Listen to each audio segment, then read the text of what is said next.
খিদিরপুর কামদীপুর। আপনারা দেখতে পাচ্ছেন এখানে কামদীপুরে আসতে পারবেন শিয়ালদা থেকে 227, আর হাওড়া থেকে আসতে হবে 12 বাস।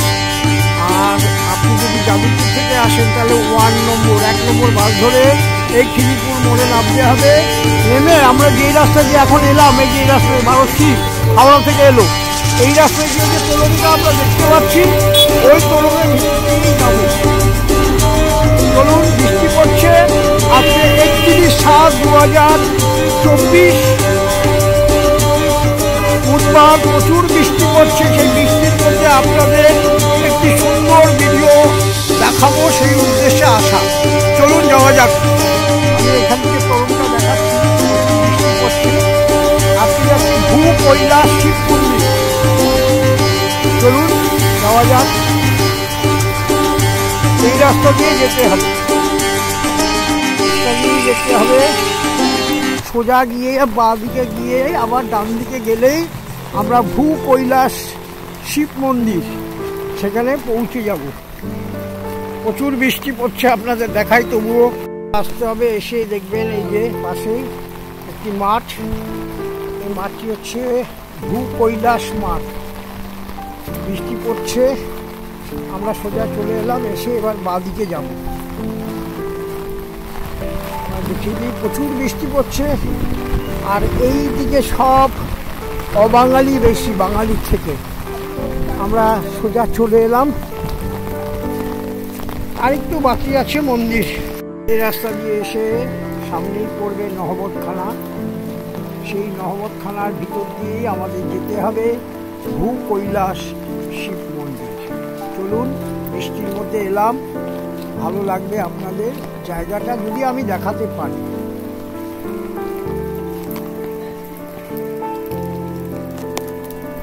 আমরা বৃষ্টির মধ্যে চলে আসলাম ভূ কৈলাস শিব মন্দির।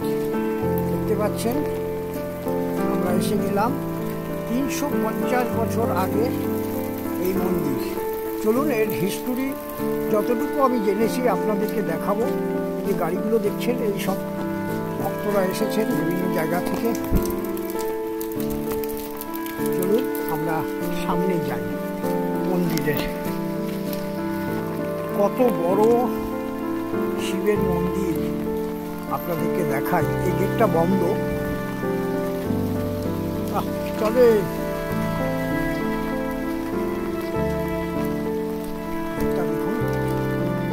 বন্ধ। পাশে আরেকটি রয়েছে, দুটো শিবলিঙ্গ মন্দির দুপাশে রয়েছে। চলুন যাওয়া যাক।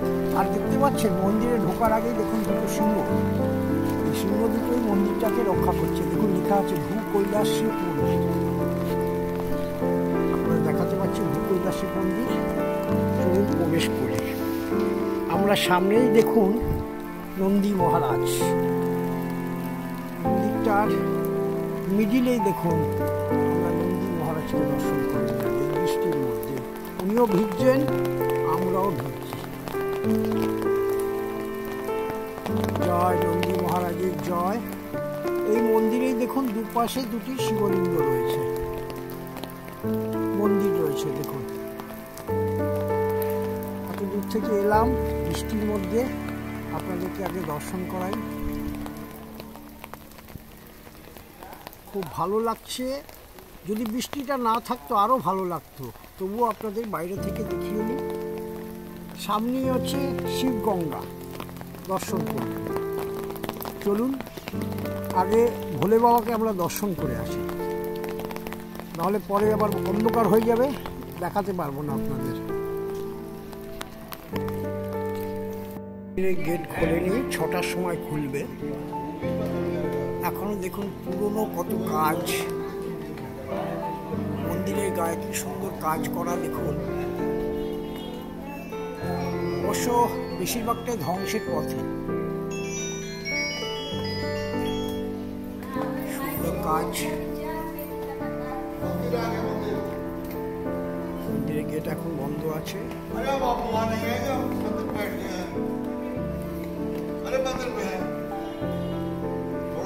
কত সুন্দর কাজ।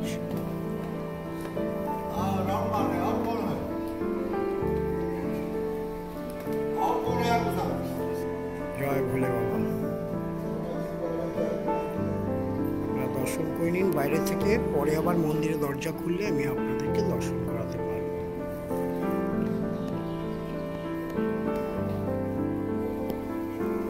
জয় ভোলে বাবা। এবার এখান থেকে মন্দিরটা দেখুন, দুপাশে শিবলিঙ্গ মন্দির আর মাঝখানে আছে নন্দী মহারাজ, কৈলাস শিব মন্দির। আপনাদেরকে এখান থেকে দর্শন করাই। এবার চলুন আস্তে আস্তে মন্দিরে, যেহেতু দরজা খোলেনি, সেই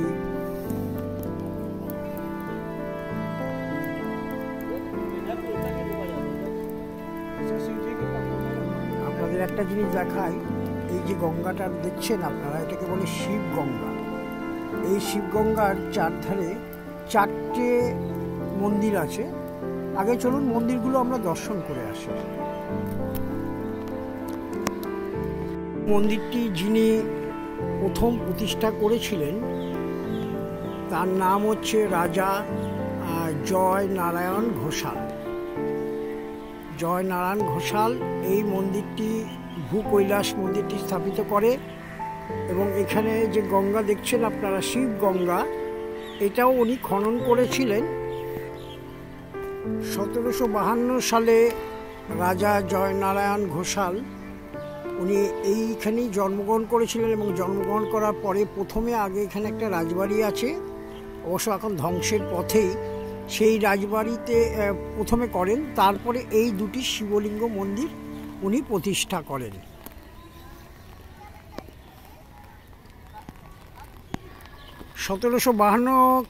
সালে ওনার জন্ম, আর এই মন্দিরটি করেছিলেন 1781 সালে। এই মন্দিরটি প্রতিষ্ঠা করেন। দুপাশে শিবের মন্দির এবং মাঝখানে নন্দী মহারাজ।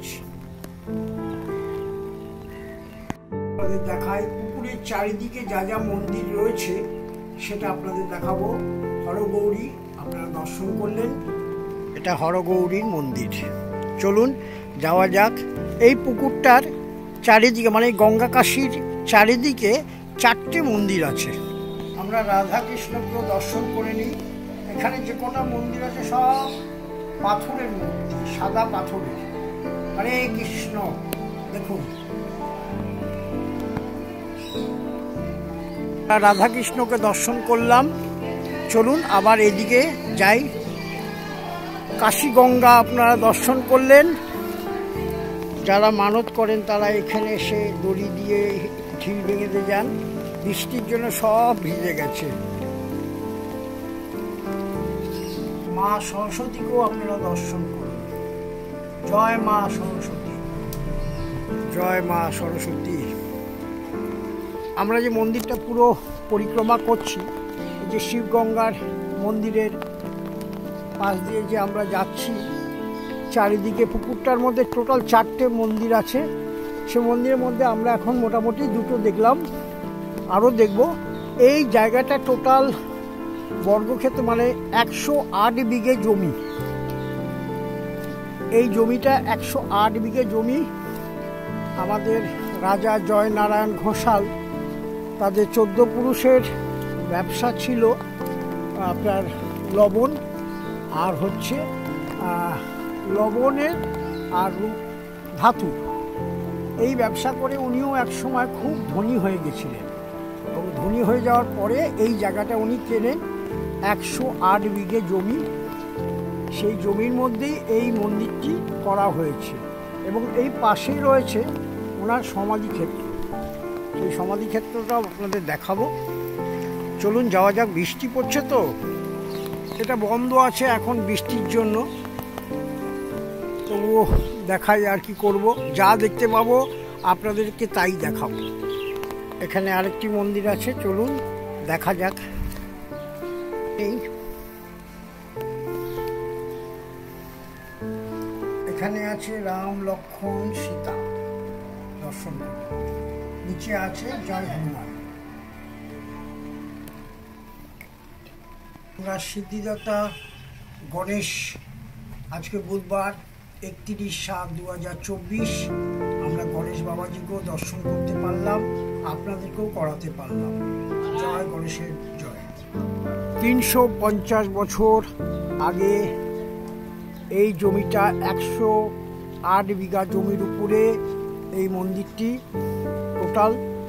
আর রাজা নারায়ণ ঘোষালের উনি হেস্টিংসের কাছ থেকে উপাধি পেয়েছিলেন জমিদারির, এবং উনি অনেকগুলো ভাষা জানতেন, বাংলা, হিন্দি, ইংলিশ, আরবি, পার্সি, এই ভাষাগুলো উনি রপ্ত করতে পেরেছিলেন।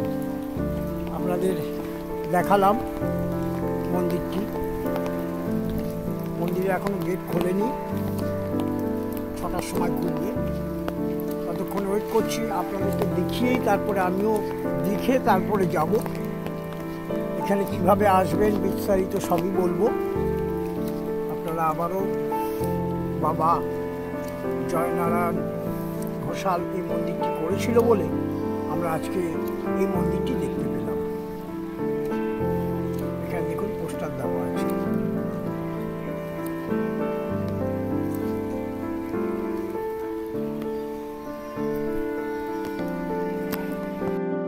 যে শিব মন্দিরে যে এখন আমরা আসলাম, মন্দিরের ভেতরের গেট 6:30টায় খুলবে।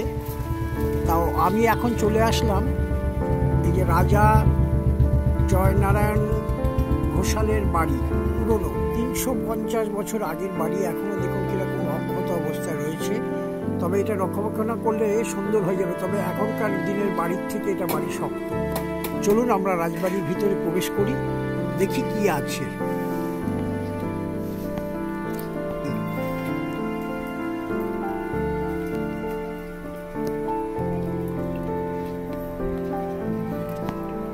মন্দিরের বাইরেই রাজা জয়নারায়ণ ঘোষালের রাজবাড়িতে আমরা প্রবেশ করব। চলুন আমরা মন্দিরের ভিতরে ঢুকতেই চাতালটা দেখুন কত বড়। রাজার জয়নারায়ণের বাড়ি মানে রাজবাড়ি। প্রথমেই পড়ছে দেখুন একটা মঞ্চ। এখানে হয়তো আগে কিছু অনুষ্ঠান হলে বোধ হয় এখানেই করতেন, এবং দুপাশে মন্দির রয়েছে। এই যে বাড়ি দেখুন কি অবস্থা, তবুও এখন কত সুন্দর রয়েছে দেখুন। 350 বছর আগের বাড়ি। চলুন আমরা রাজবাড়ির ভিতরে ঢুকেছি। অবশ্য রাজারা কেউ এখন নেই, মন্দিরগুলো পড়ে রয়েছে। চলুন আমরা মন্দিরে দর্শন করি।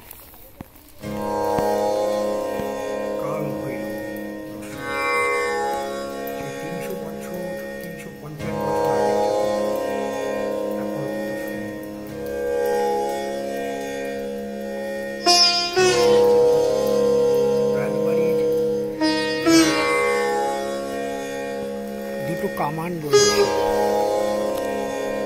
কামানও দর্শন সন্ধে হয়ে গেল।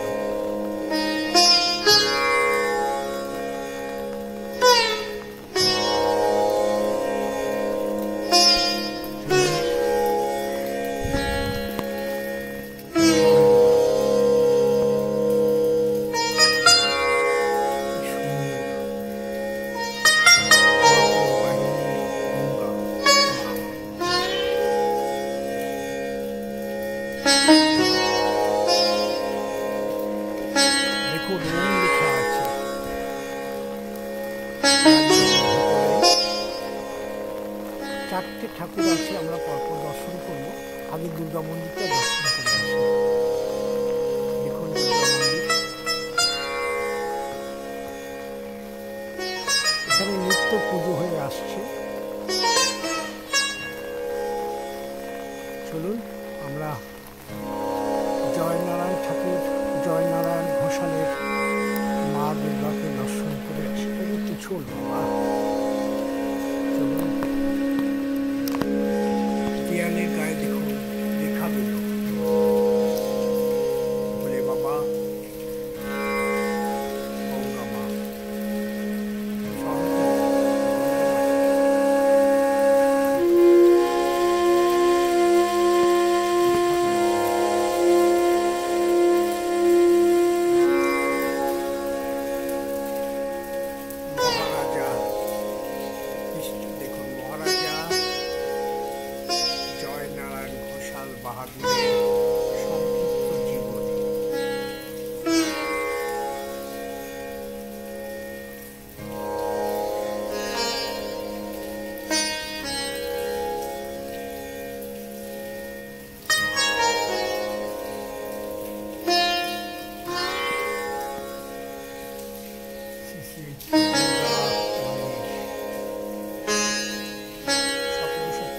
খ্রিস্টাব্দে মন্দিরটি প্রতিষ্ঠিত হয়।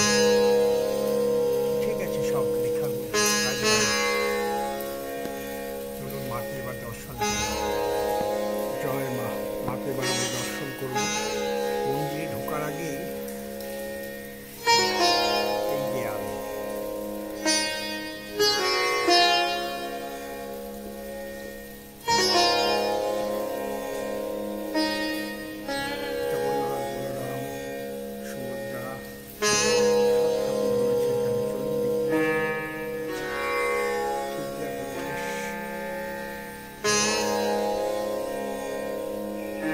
জয়নারায়ণ ঘোষালের বাড়ির রাজবাড়ির দুর্গা মাকে আপনারা দর্শন করবেন, আমিও দর্শন করব। জয় মা দুর্গা, সবাইকে ভালো রেখো।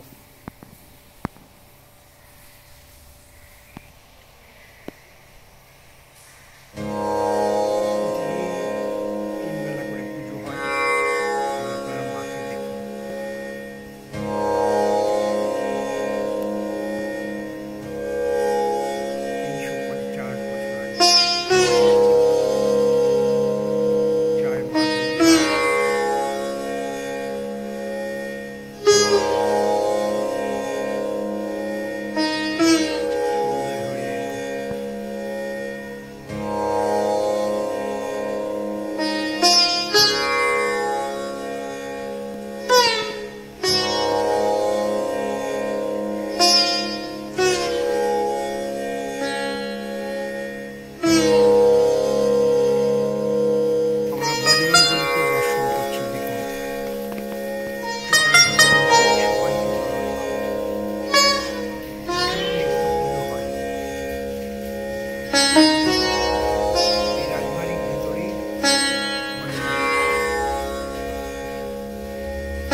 রাজবাড়ির ভেতরে কষ্টি পাথরের ভোলে বাবাকে আপনারা দর্শন করুন। এখানে নিয়মিত পুজো হয়।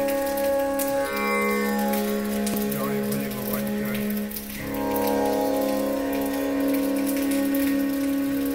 এটা রাজবাড়ির ভেতরে।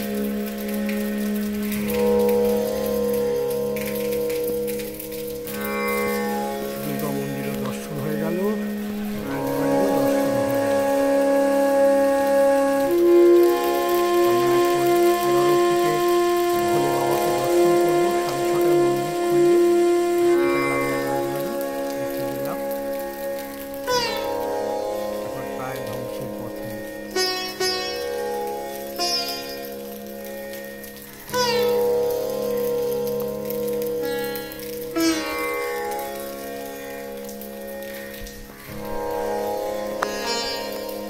চলুন রাজবাড়ি থেকে আমরা বেরোই। ভূ কৈলাস দর্শন করুন, 11 ফুট। জল ঢালতে গেলেই দোতলার মধ্যে উঠতে হয়, উঠে তারপরে জল ঢালতে হয় ভোলে বাবার মাথায়। আপনারা দেখতে পাচ্ছেন কষ্টি পাথরের ঠাকুর কিন্তু। রাজা জয়নারায়ণ ঘোষাল এই মন্দিরটাকে প্রতিষ্ঠা করেছিল এবং এই ভোলে বাবাকেও প্রতিষ্ঠা করেছিল।